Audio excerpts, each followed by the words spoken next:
Hello and welcome to News Tonight. I'm Tina Jha. Before we begin with the bulletin, I would like to appeal to all our viewers to stay safe from the ongoing COVID-19 pandemic. Remember to wear your face masks, wash your hands and face regularly, and do ensure that you maintain physical distancing whenever you step outside.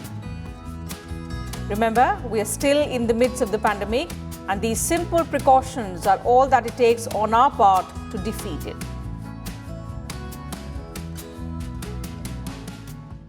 And now let's get you the headlines of the day.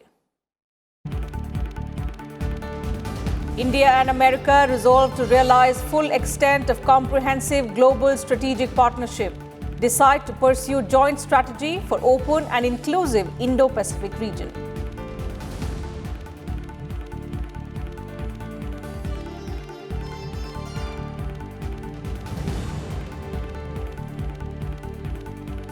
"10 years of Trinamool Congress rule in West Bengal, filled with loot, corruption and misrule," says Prime Minister Narendra Modi at a rally in Kharagpur.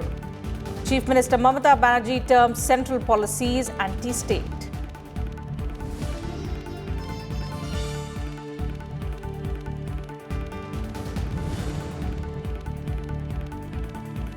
Congress releases election manifesto in Assam and Kerala, promises jobs for the youth and financial help to women.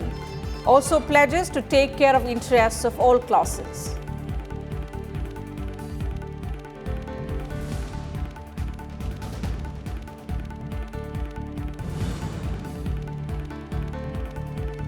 Strictly enforce COVID safety protocols. Centre direct state governments, appeals to people to take precautions as cases surge in Maharashtra, Punjab, Karnataka, Gujarat and Madhya Pradesh.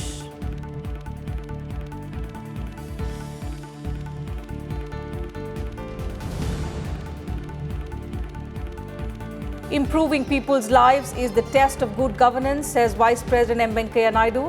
Asserts that a simple government processes help for its citizens to get services speedily.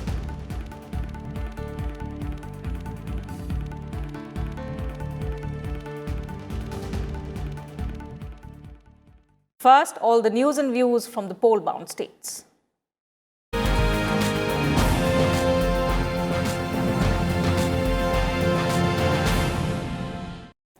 The BJP will undo the destruction and ruin brought about by the previous regimes in the past decades in West Bengal, said Prime Minister Narendra Modi on Saturday. Addressing an election rally in Kharagpur, he said the people of Bengal gave Mamata Banerjee 10 years, but she paid them back by giving them 10 years of destruction and violence. He said the BJP is the only real party of Bengal, adding that Shyama Prasad Mukherjee and Ashutosh Mukherjee's values were in the DNA of the party. आज दीदी 10 औंगिक और की बात कर रही है। बंगाल के लोगों ने आपको 10 साल सेवा का अवसर दिया था, लेकिन आपने उन्हें लूट मार से भरे 10 साल दिए। आपने उन्हें 10 साल का भ्रष्टाचार दिया। Promised a series of development works in the backward areas of Jungle Mahal, including supply of clean drinking water. Appealing to the voters of the state, the Prime Minister said they have given opportunities to everyone in the last 70 years. Now, if they give the BJP 5 years, the party will free Bengal from the 70 years of destruction. आपने कांग्रेस के कारनामे देखे हैं, वाम दल की बर्बादी को अनुभव किया है और टीएमसी ने आपके सपनों को कैसे चूर-चूर किया, पिछले 70 साल में यही देखा है। मैं बंगाल वासियों के कहता हूं, आपने 70 साल तक अनेकों को अवसर दिया है। हमें 5 साल का मौका दीजिए, हम 70 साल की बर्बादी को मिटा करके रहेंगे। West Bengal Chief Minister Mamata Banerjee alleged that the women are unsafe in BJP-ruled states. Addressing a public meeting at Haldia in East Medinipur, she said that the BJP wants to privatize government organizations. Highlighting the development works that her government has done in the last 10 years, she promised to take it further if re-elected.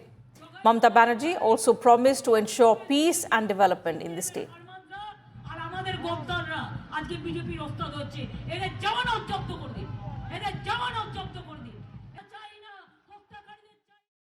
Prime Minister Modi also raised the poll pitch in Assam, accusing the Congress party of openly supporting forces that are out to finish the identity of Assam tea and also destroy the tea industry. Addressing a rally in Upper Assam's Chabua town, he said that the Congress party supports those who defame Indian tea. He said the grand old party has drifted away from the people of Assam.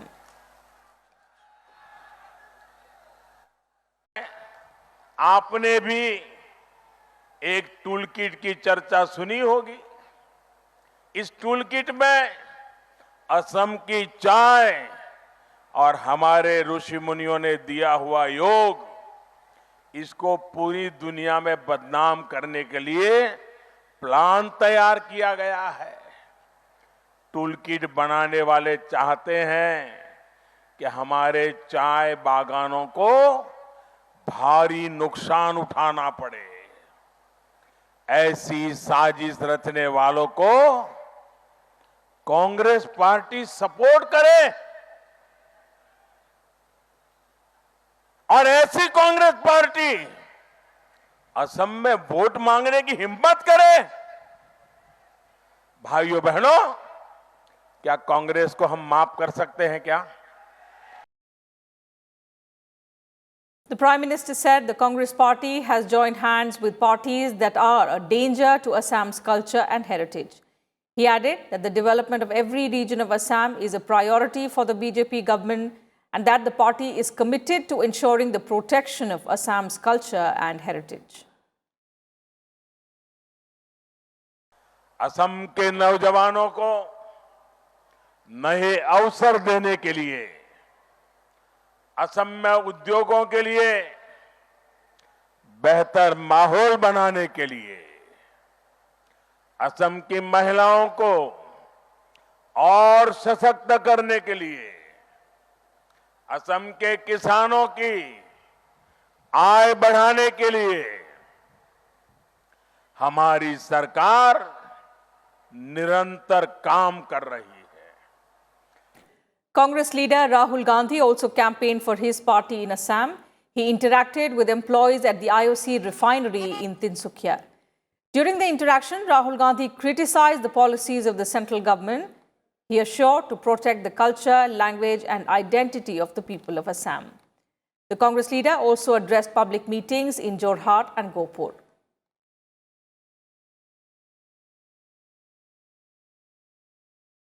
And Rahul Gandhi also released his party's election manifesto for the state of Assam, making 5 guarantees that include 2,000 rupees per month for every housewife and a law to nullify the Citizenship Amendment Act.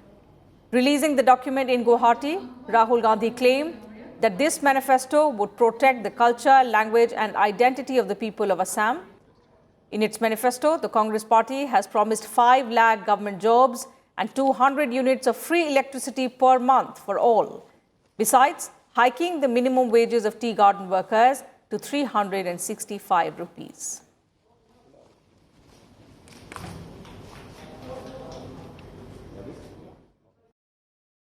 आज देश में अलग अलग भाषाओं पर, अलग अलग culture पर आक्रमण हो रहा है। प्रधानमंत्री जी कहते हैं एक हिंदुस्तान होना चाहिए। हम कहते हैं कि हिंदुस्तान में अलग अलग विचारधाराएं हैं, अलग अलग भाषाएं हैं और इन सब की जगह होनी चाहिए। तो ये मैनिफेस्टो सिर्फ 5 गारंटी नहीं देता है, ये मैनिफेस्टो असम पर जो आक्रमण हो रहा है उसको रोकने का मैनिफेस्टो है। The Congress-led UDF also released its poll manifesto for the April 6 assembly polls in Kerala. Calling it the People's Manifesto, the UDF has promised 2,000 rupees monthly pension to housewives, 5 kgs of free rice to all white card holders, and 5 lakh homes to the poor. Further, the UDF has assured a relaxation of 2 years for mothers appearing for examinations for government jobs. The UDF has also promised a special law to protect the Sabarimala temple traditions and a peace and harmony department on the model of Rajasthan, among others.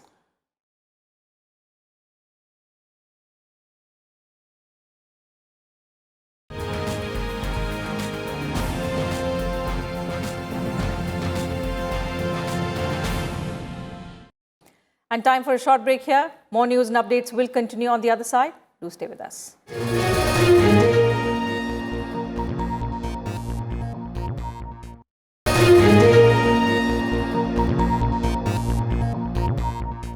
Welcome back. You're watching News Tonight. Adding a global dimension to the India-US defense relationship, the Joe Biden administration has agreed with New Delhi to increase cooperation between the armed forces and exchange of strategic information. Both nations will also pursue a joint strategy for a free, open and inclusive Indo-Pacific. Several important aspects related to these commitments were considered at a meeting between Defense Minister Rajnath Singh and US Defense Secretary Lloyd Austin on Saturday in Delhi. Here's a report. Defense Minister Rajnath Singh met US Defense Secretary Lloyd Austin in Delhi on Saturday. At the delegation-level talks, both leaders decided to deepen mutual cooperation and proximity between the Army and the United States Indo-Pacific Command, the United States Central Command and the Africa Command. हमने हमारे बीच कई bilateral और multilateral exercises की समीक्षा की तथा हम Indian military और US Indo Pacific command, central command और अफ्रीका कमांड के बीच सहयोग बढ़ाने पर सहमत हुए हैं। भारत अमेरिका के साथ मजबूत रक्षा साझेदारी को और आगे बढ़ाने के लिए पूरी तरह से प्रतिबद्ध है। I wanted to convey the Biden-Harris administration's message of our strong commitment to our allies and partners. India, in particular, is an increasingly important partner among today's rapidly shifting international dynamics. And I reaffirmed our commitment to a comprehensive and forward-looking defense partnership with India as a central pillar of our approach to the region. Wide-ranging talks on defense relations included implementation of past agreements like LEMOA, COMCASA and BECA, stepping up strategic military cooperation among the Quad nations, and a rules-based system in the Indo-Pacific region also figured during the talks. हमारी आज की बातचीत हमारे बीच wide ranging defence cooperation और services के बीच expanding military to military engagement, information sharing और रक्षा के उभरते हुए क्षेत्रों में सहयोग और म्यूचुअल लॉजिस्टिक्स सपोर्ट पर केंद्रित थी। भारत, अमेरिका, जापान और ऑस्ट्रेलिया के हाल में हुए फर्स्ट लीडर समिट ने फ्री, ओपन और इनक्लूसिव इंडो पैसिफिक क्षेत्र को बनाए रखने के हमारे संकल्प को दोहराया है। हमारी चर्चा के दौरान हमने कुछ गैर पारंपरिक चुनौतियों We also discussed engagement with like-minded partners through multilateral groupings such as the Quad and ASEAN. And as the Indo-Pacific region faces acute transnational challenges such as climate changes and challenges to a free and open regional order, cooperation among The US Defense Secretary also held talks with External Affairs Minister S. Jaishankar on global strategic partnership. At a meeting with Prime Minister Narendra Modi on Friday, the US Defense Secretary handed him a message of US President Joe Biden. Austin also met National Security Advisor Ajit Doval on Friday. Lloyd Austin, who assumed office in January, is making his first official visit to India. His arrival in Delhi after visiting Japan and South Korea amid the COVID-19 pandemic is seen to have serious implications. With inputs from Akhilesh Suman, Bureau Report, Sunset TV. Moving on, an update now on the ongoing vaccination drive against coronavirus. Over 4.2 crore COVID-19 vaccine doses have been administered in the country till date. These include over 77 lakh healthcare workers and 79 lakh frontline workers who have received the first dose of the vaccine, while 48 lakh healthcare workers and 24 lakh frontline workers have also been administered the second dose of the vaccine. In addition, 32 lakh beneficiaries aged above the age of 45 and above with comorbidities and 1 crore 59 lakh people above the age of 60 have also been vaccinated.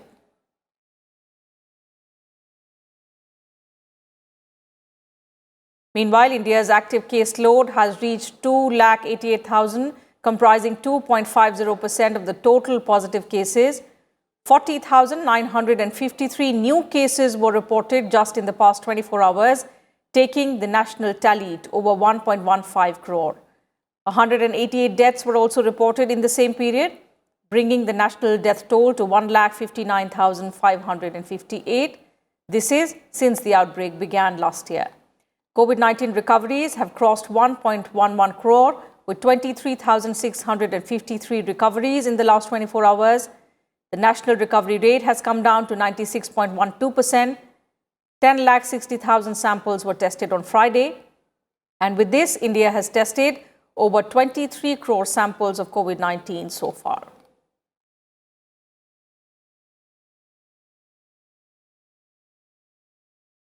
The centre has instructed all states and union territories to take necessary steps to promote COVID-19 appropriate behaviour among people and ensure strict safety measures to curb the rising cases of coronavirus. In a letter to states and union territories, Union Home Secretary Ajay Bhalla stressed on following COVID-19 guidelines for surveillance, containment and caution. State governments have also been asked to ensure that people wear face masks, and also hand hygiene and social distancing norms are followed. Several states have reimposed restrictions to contain further spread of the virus.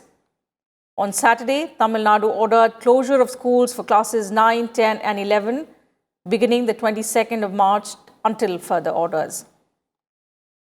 In Maharashtra's Nagpur, COVID-19 curbs will continue till the 31st of March, but with some relaxations. Shops selling essential items have been permitted to operate till 4 p.m. as opposed to current timing of 1 p.m., while restaurants and eateries, which had been ordered to remain shut, can now function till 7 p.m.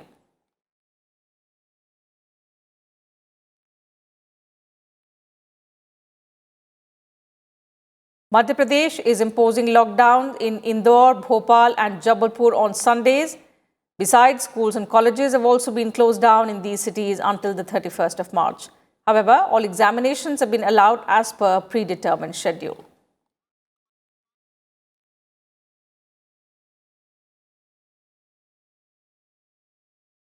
Vice President M. Venkaiah Naidu virtually released the book Bringing Governments and People Closer by Dr. M. Ramachandran, former Secretary to the Government of India. Speaking at the occasion, the Vice President said that the ultimate test of good governance is the improvement in the quality of lives of people, adding that democratic governments should be closer to people, be very responsive to their needs, and also adopt a caring and facilitative role. The ultimate test of any good governance is the quality of life of the people. Making the life of the people qualitative, the happiness quotient and the well quotient, the ease of living index, but hassle-free system, easy, transparent system, and easy, transparent, hassle-free procedures in public offices. That makes people happy. The Vice President also called for working together towards meeting the 21st century aspirations of the people and making Indian governance a global model. Our share and care is the core of Indian philosophy. We should care for others. We should share Not only our wealth, we should share our ideas also with others. So knowing best practices or giving wide publicity to these best practices so that they can be replicated is a welcome suggestion. In this regard, I urge the central and state governments to make a comprehensive documentation of governance practices and projects implemented. What are the lessons that we can draw from these experiences? This will give us deeper insight into just successes, into not just successes, but the reasons behind failures too, and make way for better implementation elsewhere. 20th of March is the UN International Day of Happiness. With our world facing unprecedented challenges due to the ongoing COVID-19 pandemic, well-being matters more than ever.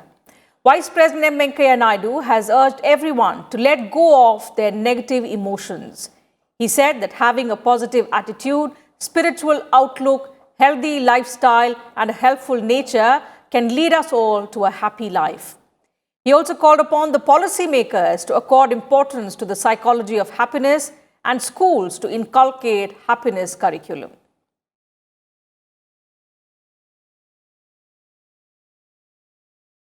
The 2021 International Day of Happiness campaign theme is Happiness for All, Forever.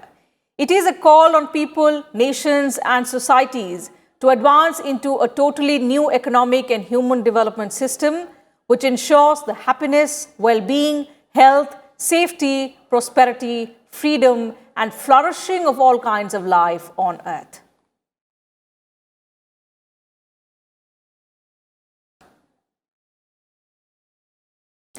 In some other news, Karnataka-born Dattatreya Hosbale was on Saturday elected as the Sarkaryava, that's the General Secretary of the Rashtriya Swayamsevak Sangh, for a period of 3 years.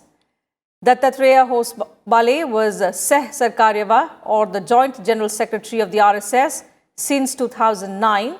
He replaces Bhaiyaji Joshi.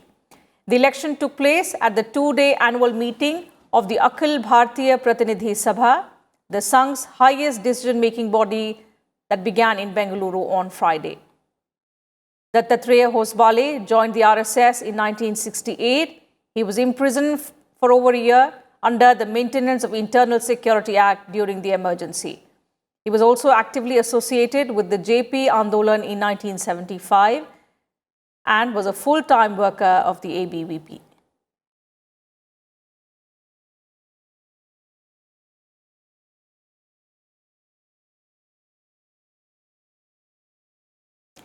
Navroz is the new year of the Parsi community, which begins on the spring equinox. It is also known as the Iranian New Year. On the occasion, Vice President M. Venkaiah Naidu extended greetings to the countrymen and wished for happiness, good health and prosperity for all.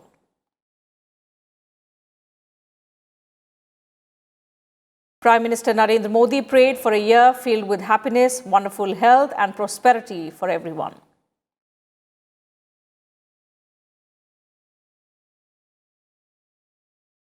So that's it from us in this bulletin. But before we leave, I once again appeal to all our viewers to continue to maintain COVID-appropriate behavior in order to stay safe from the ongoing pandemic. Remember to wear your face masks, wash your hands and face regularly, and also ensure that you maintain physical distancing each time you step outside. Remember, we are still in the midst of the pandemic, and these simple precautions on our part are all that it takes to defeat the ongoing pandemic. Good night and thank you for your time.